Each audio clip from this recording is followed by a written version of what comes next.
Mina kwawulomngane wami omunye lo muntu uyalikhohlwa ibizo lakhe but was a best friend of mine.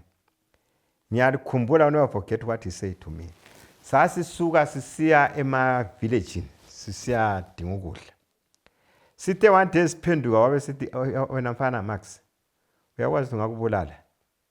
Ngathi asokutheni kanti ndoda? Wathi hayi ngakubulala mina mesilo scout.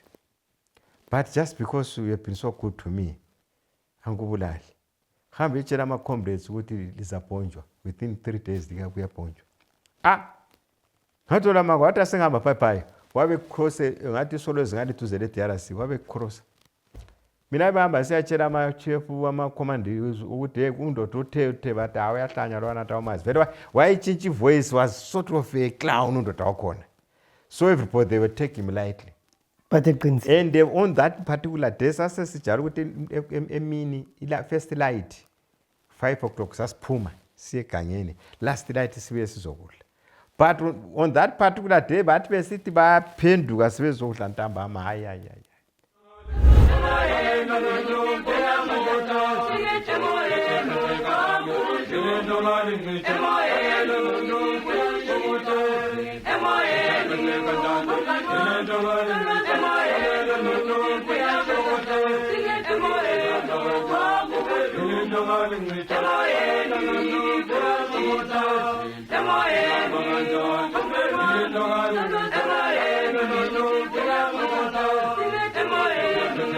It's a good morning to you. Welcome to Asake Online. My name is Zenzele Ndebele, and this is the program, the Zipra Liberation Archives, a weekly program where we bring you the stories of the liberation struggle. Sizwe ukuthi katabatala babesenza nempini khona ngale. We've heard so many stories, some of them interesting, some of them, not that interesting, sad to speak, but it is important that as Zimbabweans we keep this history, we narrate it, we sibhale thina imbali yethu wenzela ukuthi abazukulu bengathi uLobhengula wathengisa ilizwe ngo-X, because there will be nothing that is written. So this is why it's important to commemorate, to look back, to reflect. The good thing is that we now have hindsight. Singabakhangela abadala sithi lapha nababhayiza, but they had gone to the war for the first time. We have never been to war. So what they went through should be a lesson to us, should also learn from them and probably improve the next generations to come.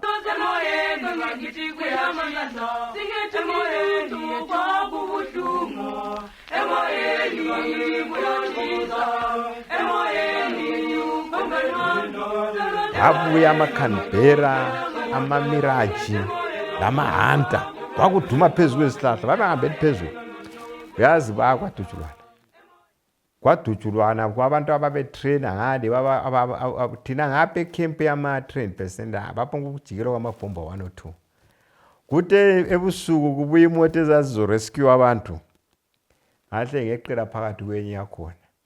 Bathi thwala besebetha ama-rations lani mina bengiseqanzi phala ngetende lihlala ekhoneni. Chaya hawu. Safika lo ndoda lwana ngimazi ukuthi ngubani. Safika endaweni kuthiwa kuseKapriposh. Phambi kweduze lekhapho ngale. Ngabe fika uthethe uyabhuda ekhangela wanthola kwathi wena mfana uyanga. Ngathi hayi khona. Lokhwana okwenzakala ngala kumele. Ngalampopho phela. But I was a trained personnel. Lokwana kumele. Ikusuka laphana silala khonapho endingela ukudla uKombayi ngiwayela amali okhuzeni khonapho. Wayela wasigcina kuhle uKombayi sadla hayi. Savuke ekuseni. Sacha phansi. Fika wathwala imkhambise ngaphi eNampundwe. Afika ngahlala eNampundwe, ahlala labanye amadoda vele asetrain leyo yayingase transit camp alesana sikhathi because kwakwalabantu. Ngafika sahlala khona phana sabhuda sisiya ebantwini abanye ngolamandebele amaningi that area. LamaZimbabwe namaningi, so sasikhamba siyadinga ukudla senzani. Hayi kuhle ukuhambe kwaba njalo. Kuthe ngesikhathi okuhamba esikalo kodwa no sekufuneka amadoda angaphi efront. Ngabe ngibona imoto efront ngabe ngiseqela. Yayisiya ngaphi? eFeira uhamba ngeGreat Road. Then uyothena Luangwa Secondary School turn off. Ususiye ngani ususiye towards uZambezi. Siyangibesinqumisa ulokhuzeni uLuangwa River la sadlula uLuangwa Boys hayi. Sajaya ngafika khona la hayi. Wena udinga lapha ula platoon ngathi hayi mina I was trained as a platoon commander. Nikana masotsha. Ngathola kulo Jerry. uJerry Mahlangu. nguye wayengudeputy kwazi wayengaleso sikhathi wayini ngathola lo Jerry Mahlangu lo khuzeni uJoseph Mbetsi, may his soul rest in peace also, wonke lo Mahlangu. Ngafika laphana hayi banithatha banihlalisa kokunye okuyicamp eKavala Manjangale. Babe sihambe egadi bridge lelana lizaphosapotejwa. Abanika bangoorganizela amasotsha. Ukuhamba isikhathi kwaya abafana abancane abangangami. Sabuya sesi 21. Kwathi aselikwana iplatoon sekufunekani? I-detachment. Kwakufuna i-detachment. I-detachment yakhona yethu kwakuthiwa i-JZ. Uplatoon detachment commander kwakuthiwa uMawoya. Yesibongo lapha ekhaya ngisakwazi watshona. Mina ngangunumber uplatoon commander we-1 platoon. Ubutholezwe wayengunumber 2 platoon commander. Kuzokuthi uShewe Kunze uAlbert Moyo wayengunumber 3 platoon commander. Hayi basi-organizer sakwana. Kwawethiwa ngaphi? Efront. Sathathwe ebusuku izimota salala sihamba ubusuku bonke sigebha. Sabe sifika egangeni sehliselwe egangeni. Sasuka lapho ngenyawo njengalapha angikwazi ukuthi ungaphi. Almost 30 kilometers sachanga ngenyawo phansi. Safika sekuthundubala sekuntambama hayi sabe sifika sihlala kothela. Ngayaletha youth area kwakuthiwa kothela. Safika kothela khona phana hayi basi amadoda babesichaphisa khona phana. Omnye wakhona kwakuthiwa nguKhiliyoni. uKhiliyoni lo elekhaya wayevela eBrunaberg uDonatus Ncube. He passed on when he was a captain kuZN. Hayi basuchaphisa sachapha mina khonapho sesifonywe sinjalo nganginika omunye undodo wayitraine ngaphi eMorogoro. Igroup e800 yabona kwakuthiwa Black Cat Mbuzi. Abaningi bamazi. Wabe deputy wami but mina ngimncane. But ngone trainer as a platoon commander waye deputy. Undoda wakhona vele ele attitude. Ubona ukuthi lapha hayi ngiyacommanda but untshela ukuthi umfana omncane. Sachapha. Uyazi ukuchapha from iZambezi Gorge. Usiyabamba phezulu sachapha ama 9-10. But kuyafika on the summit yeGorge la khona safika around 9 AM. Ubusuku bonke. Vele saphe sasichapha khona kwakuyiGorge. Vele kushalo. Phezulu yawubona ulokhuzeni okumfule ngani kungaka. But hamba khona phano yabona umfulu stretcher for almost 500 meters or 1 kilometer. Sabe sichapha itilabana sacha phansi. Sithe siphakathi kweindawo eligceke sesilanda iTande Bridge. Kwabuye kuyifranga sasingakabi kwazi phela ngathi sasingama green one. Kwabe wesipathi ngani kuye Zambia. Hayi omuntu esasihamba layo wabe ngescot. Owayemele sihambe surrender kwabakhulu phakathi. Wathi lokho kuyini? Kuye Zambia lokho kwisporter plane. Kanti kabuzange elangeni. Sihambe sithe sesendaweni eligceke. Athutsha ama helicopter. Ayaya kwakho uyazi abantu sagijima. Asasangakwazi phela. Sagijima sangena kumaravini hayi. Sonke saphepha lelo langa. Qiniso lihle saphepha. So abalibhombanga. Basibhoma badula benzani but babekhutha. Hayi bahluka uthe uchaba u4 babe phela babeqalisa ngama10 beqeda ama4. Ngama4 ababe withdraw khona. Sasuka lapha sasihambela. Ebusuku bonke salala sikhamba safika eTande Bridge. Sabona abantu, sabona abadala basiphekela ukudla sadla. Saba utano madoda uhambo lethu sibambaphi. Sesiyabamba iMavradona. Izambezi escarpment. Sachaya salala sikhamba ubusuku bonke sachapha uDande River sachaya phansi. Sachapha sithe sicasahlanzwa ama comrades hayi basamukela but ngenxa yokuthi sasingama green horn basibalekela. Basichaya sisodwa. Hayi babengafuni. Ngothi futhi iproblem yethu thina sasingabafana abancane. Sasingabafana abancane. Sa operate kona phana lathi siphongu uyabona discover ngeaction. Ukuthi kanti wenzela ukuthi kanti lapha uhamba njani. Hayi koloko sa operator Yes, sometimes sichaywe mina I remember one day sathi sesichaphile sesinye kaPupu ngale phansi ngapha basebechisile imizi. Sasesichapha sesiye eMshongahande enyakaPupu kwekaJuda. Kuthe one day lo munye indoda wayekuthiwa nguchief of engineering uSolomon wayevele eBay Bridge. Simkhamba laye. Sahamba sisiyachani iLokhuzeni. Sisiyachaya iwater pump yayipompa amanzi wasangaphi eMangura. Yayikumanyame river, uNyane river. Sithe sikhona phana egcekeni abethutsha amaLokhuzeni. Okuyisport plane futhi kwasikhambela vele kuphezulu kakhulu. Kanti indawo yakhona yayibhawela ukuthi ngapha zintaba. Akula uyazi ama-helicopter aphonga ukuthutsha ngemva kwentaba. iDakota labe libuya. iDakota ukuqasa ama-paratroopers beseqa. Kuhamba njani?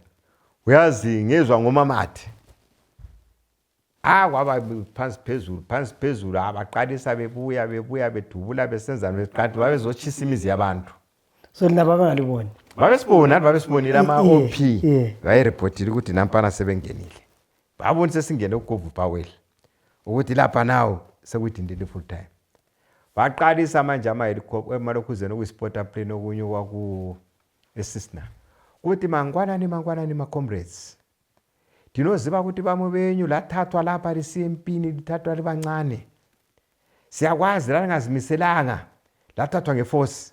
Siyalinika lesi sikhathi ukuthi phumani limegcekeni liphakamisa izandla zenu. Ama-security forces aseligonjolozelo ama-security forces. Sizalithatha silinike eLokhuzeni silihambise ezikolo silinike imali silinikeni. Surrender. Ubani ungasarenda. Was that not tempting though? No, to me it wasn't. But undoda lo engangilaye uSolomon wathi mina senzani ngathi ungasarenda yakudubula. Was my senior. But ngathi ngamtshela athi ungasarenda la usuhambile Jomo. Umfana may we so rest in peace othiwa nguSign. uSign ama-helicopter ayihambela phansi wagijima wagada phezu kwentaba. Wadlula eCopsit wayichaya. Helicopter yawela emasimini yadubuka. Kanti babonile ukuthi ungaphi uphume lapha.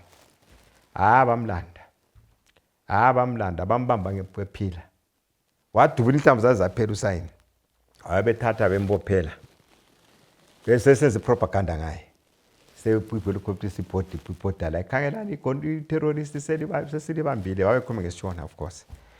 Silibambile terrorist nanguSign sesimbambile njani. Uyazi sezubuhlungu ukuthi ucomrade usethotshwa. Umfana mfana wayevele wakhura othiwa Madliwa. Was one of my section commanders. Wala umfana wabemsukela shaya khonale. Ngathi umuntu echaya umpopho yabona ukuthi yesa wathi umchaya wathi bathotsha ucomrade uzasuke ethengiseni impopho yethu amagada liphula phe inhlamvu zesasigcine khona. Impi yakhona yadonsa the whole day up to 4:30. Bachisa imizi bathe sebebuya angikwazi kuhamba njani la namhlanje angikwazi. Bathe sebebuya beabout kuma 300 meters ukuthi befike lapha engangikhumuze engangikhona. Iqhiwa labe liphakamisa isandla. Wayigqoka abhudula nje abafana abafana abancane abaRhodes Light Infantry. Wayebabiza bayebeguqa phansi. Ngathatha umbhobho ngathi mbachaye. Ngawonti lapha no I'm outnumbered la. Sigonjolozelwe. Wathi mbekele. Baye change direction. Umuzi lo ngangikhona abawuchisanga.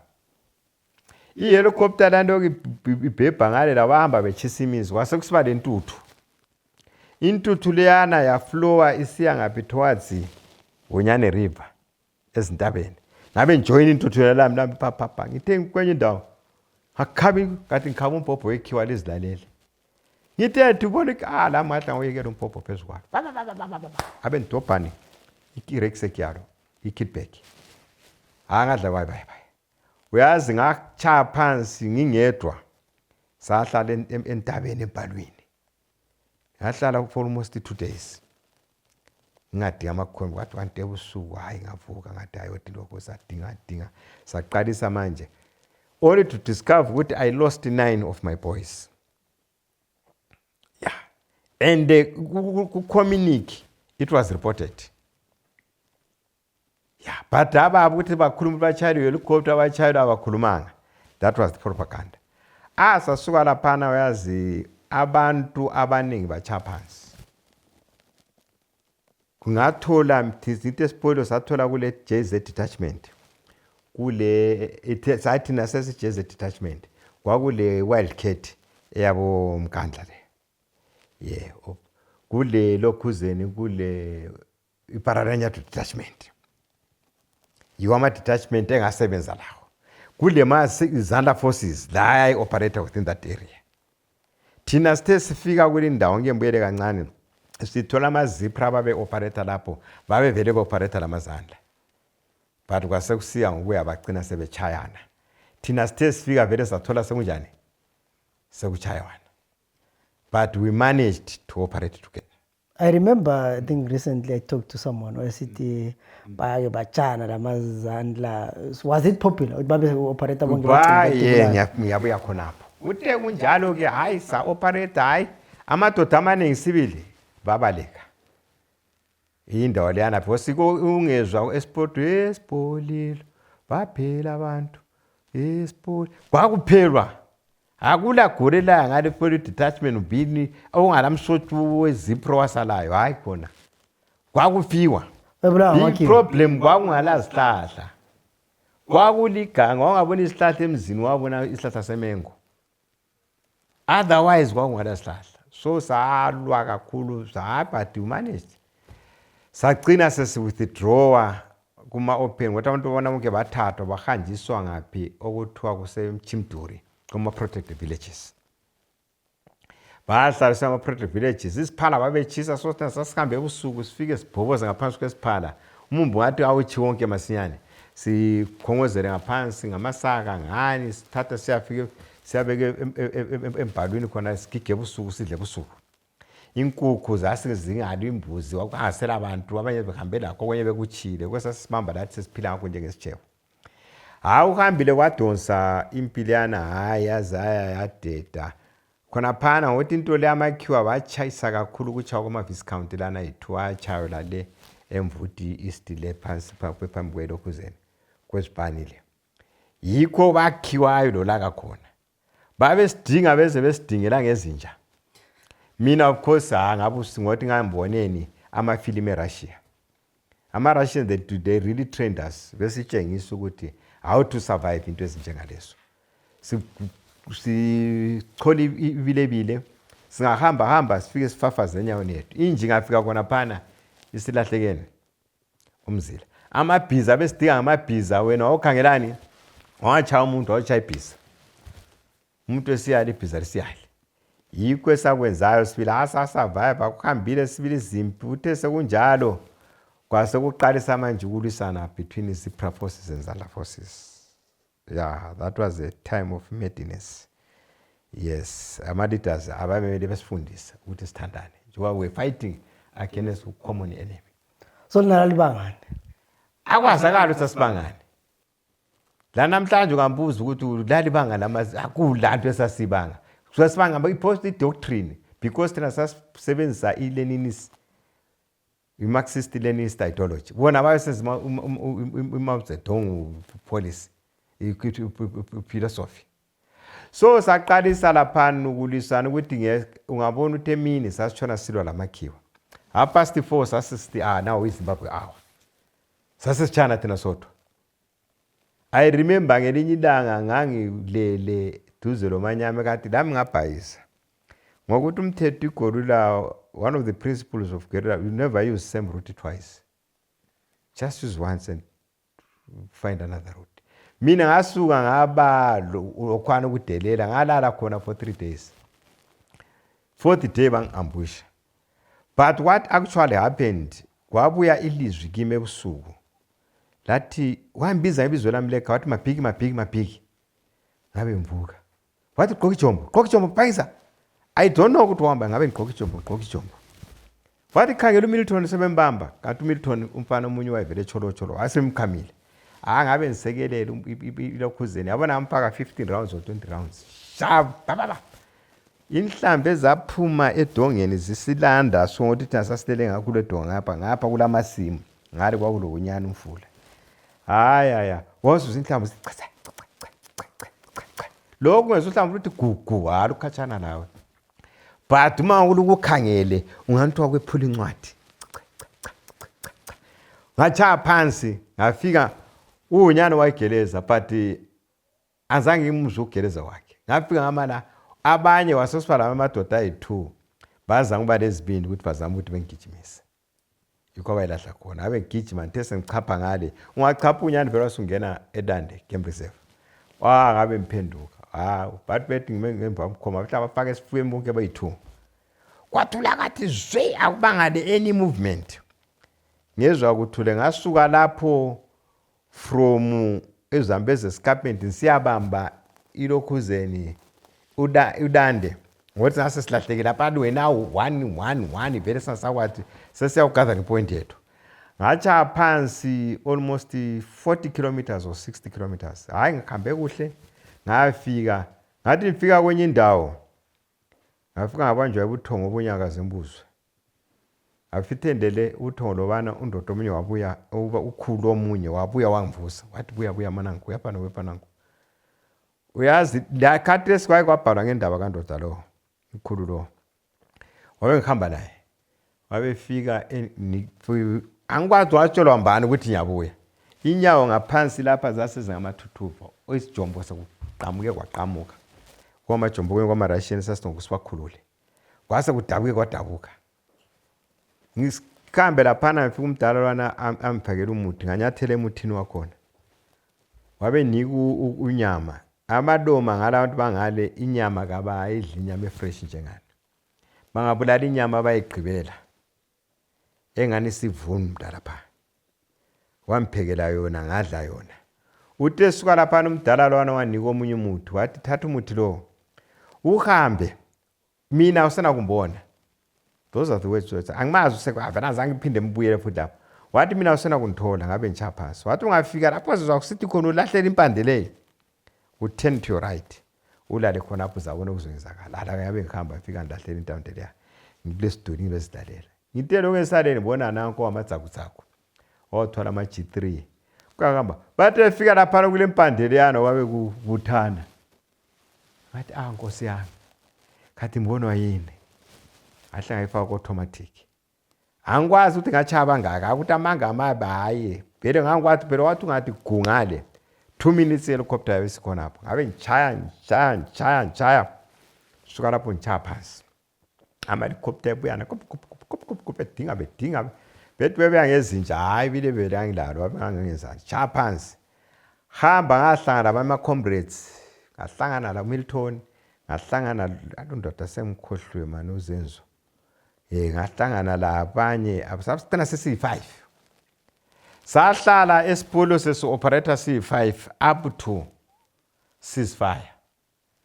mase C5 with the untouchables because vele sasingakufa sasingakusabi sasingalandaba lakho sasenza umathanda sasingasathiwa ungakwazi ungaba le group phela lethengisana sahlala laphana ke kuwenze njalo kwazoba le ceasefire i-ceasefire ke ithe isukile ngasuka saya eKazangarare sathola izimota zaseKazangarare sasuka zoma sayiRikomechi phansi eRikomechi safika khona safonywa ni detachments sahlala ama-comrade abavele riye what hayi yikho khona phe engisuke khona sengi-operator up to i-ceasefire. So wena ujoyine nini National Army?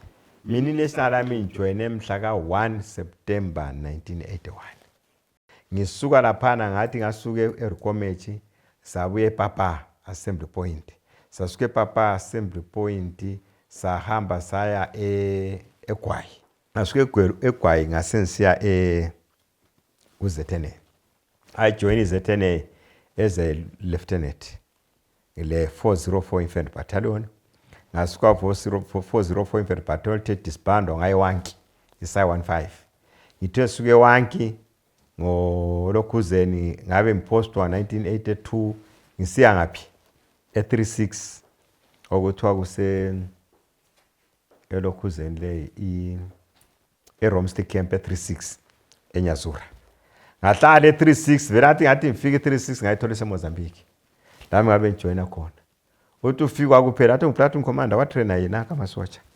antrainer ngalabambazi hamba hayi nje amadoda vele ardent amadoda akhona ngabathola vele babe vese phambi kwethu se asa operator ke manage to safeguard the lifeline yeZimbabwe economy although kwakuchaywa lapha so compared to laliphume emabhunwini ayelama helicopter sele operator labo matsanga awayelama helicopter how was it matsanga kona it was piecemeal. That's why when ZN managed to prevail, that was piecemeal. Sasa sabaleka asasingababelekeli aba yelabana babe bemele imbanje zabo kuphela vele babe kwathi ZN yayishaya but babe ke beleduzela kwesinsikhathi babebuya babe sifama ema comrades babe sifa civil mina ngikhumbula since operation yami 1982 to 94 ngafela abafana bayithu uNdukwana lo Ncubamba bakhohlwa. Those are the only guys whom I lost. From there I never lost anybody. Ngalo emziyagara ngimavonde ngaphi akonke ngangihamba. But uNkulunkulu wayelami nje lamadlozi akithi hayi bamprotector kwaze kwafika withdrawal. iBerkeley eMozambique uyicabanga ukuthi lapha la chaya kwakuyipi mama Berkeley uyazi uningi ama-ambushes. How do you extricate yourself from an ambush?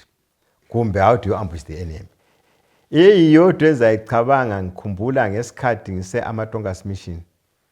EmaTongas mission ngangisegangeni. We got information ukuthi uMatsanga is going to attack. Because asi 5.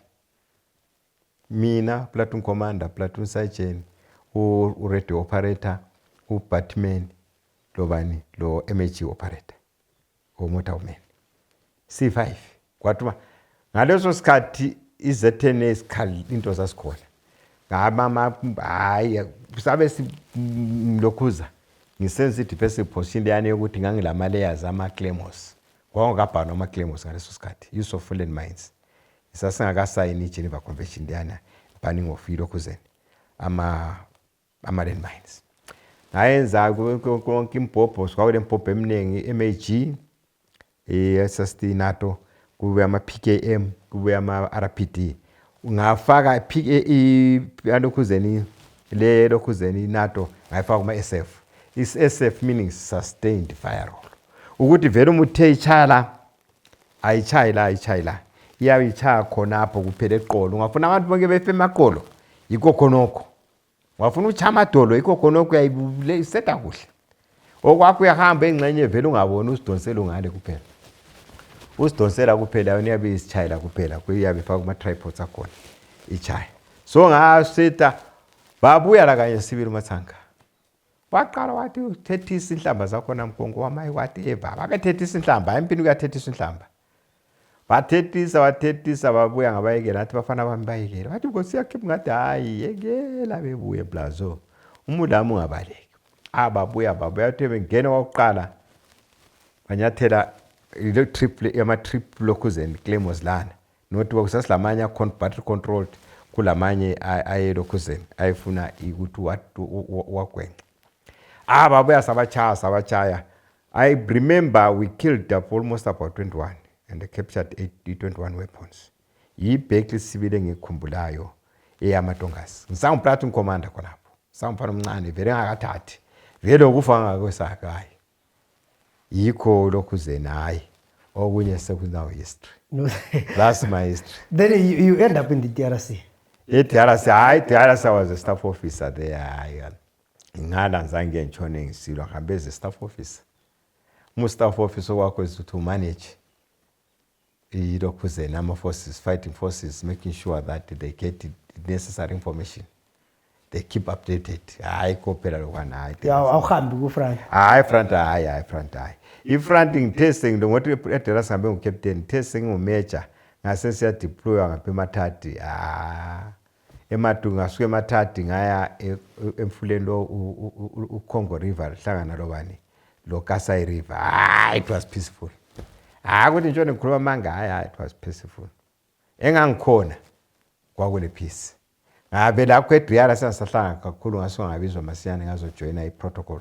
So ukhulume ngoKasai, amakasai ayikhona nazo sikhula uthola amakasai. Amakasai yebo akhona abantu amakasai. Badla abantu. Sikwazi. But abathina sikhule kuthiwa amalubari not amakasai. Amalubari. Yibo kuthiwa bayadla but asisibaboni haya. Izinto lezi just a myth ukuthi abantu ufana ukuthi abantu abanje badlani ungababonanga. Same applies asasibabona amakasai besidla but bathi babesidla. And babe ngadla umuntu abangamaziyo. Abamaziyo. Badla umuntu abangamaziyo. Omunye wabo uthi wabengamuhle but hayi zake babona. I never met a Kasai.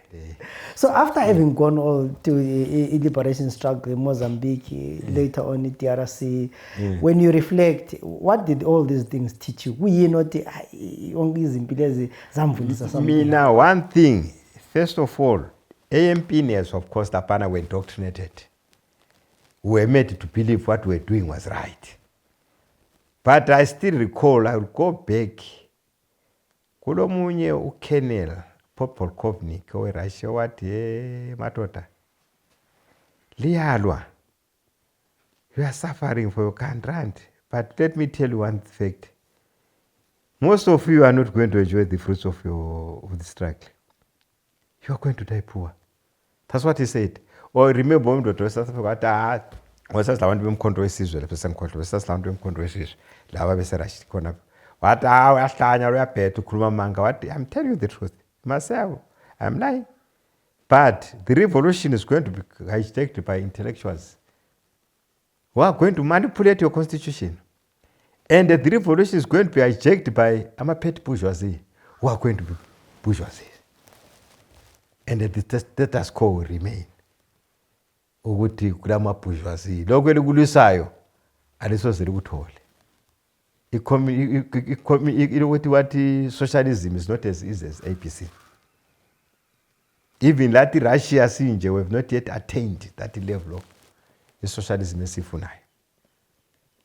Uyazi ngakubona nje ukuthi nazi into ziyenzakala sibila abantu esahlupheka sonke silamba sonke sisuka namhla sebephezulu thina abanye we still there ukhangela abanye mina ngcono ukhangela abanye they are poor bazwisa ubuhlungu ama comrades konke sakuthenjiswayo sizasutha ekhaya bayasutha abasuthayo but not all everyone is suffering. You know, for every zipra enjalo ukhuluma la asithi no ama-Cubans ayesincithi ukudla esithi lizasutha yini lokhwana babesenzela ukuthi ube le spirit yokulwa because ungasutha uzakhohlwa kunje wena kuthathe ngifake iswitch emlonyeni ngithi khuluma ungakhuluma awukhuluma but ngawukhipha iswitch uzakhuluma so ungasutha sona awunakulwa but umule endlala a hungry man is a dangerous man so yikho lathi ukuthi kusifundisile empini ukuthi matrasalwa sathola ukuzibuse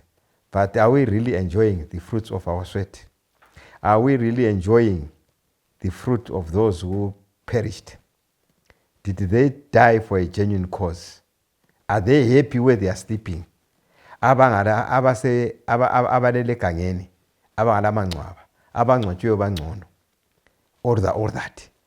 DRC, Mozambique yamfundisa ukubambana. Because when ZNA was first integrated of 3 warring parties, there was mistrust.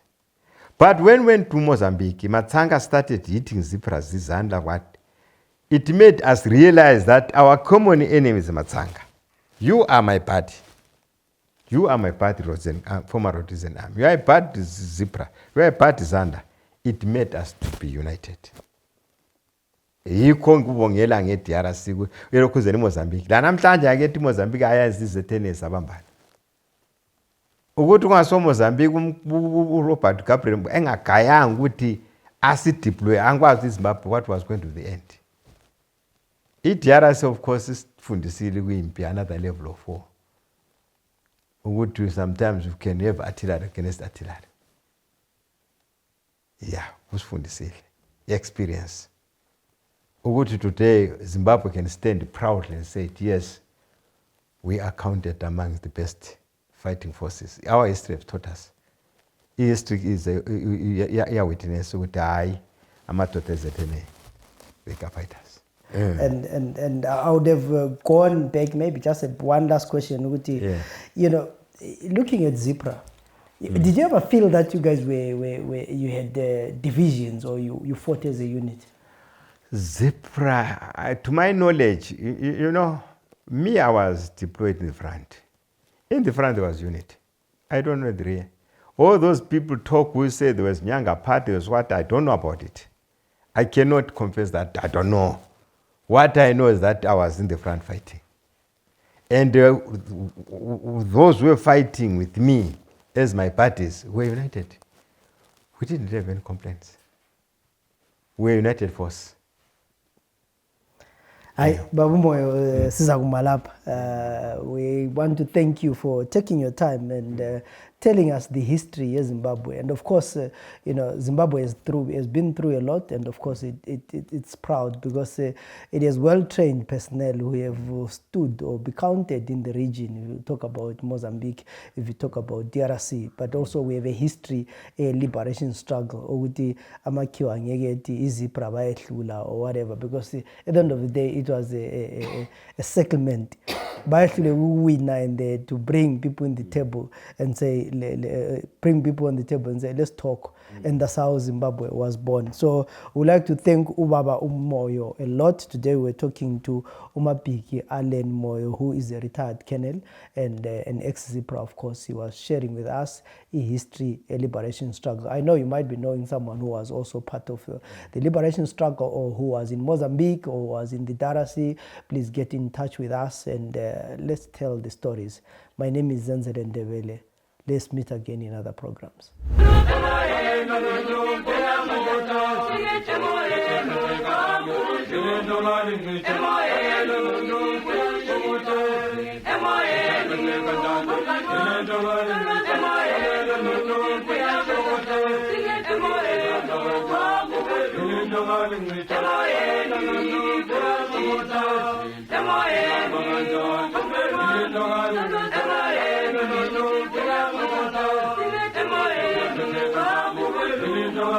Am I